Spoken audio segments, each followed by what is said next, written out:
Hello, in front of me I've got Endgame Gear XM2we. In this video I'll show you how to update software of this mouse.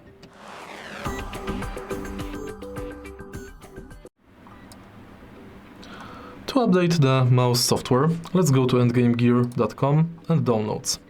Find XM2we, see downloads and find firmware update tool version v1.03.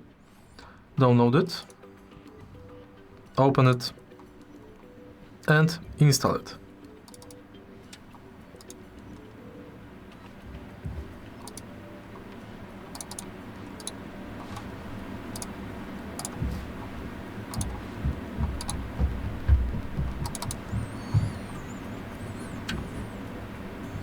Unplug dongle and use the supplied USB-C cable to connect mouse.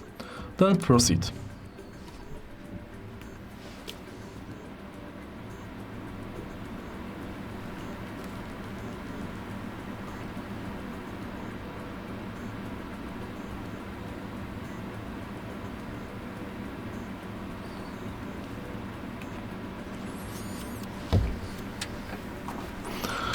If you find this video helpful, please leave like, comment and subscribe.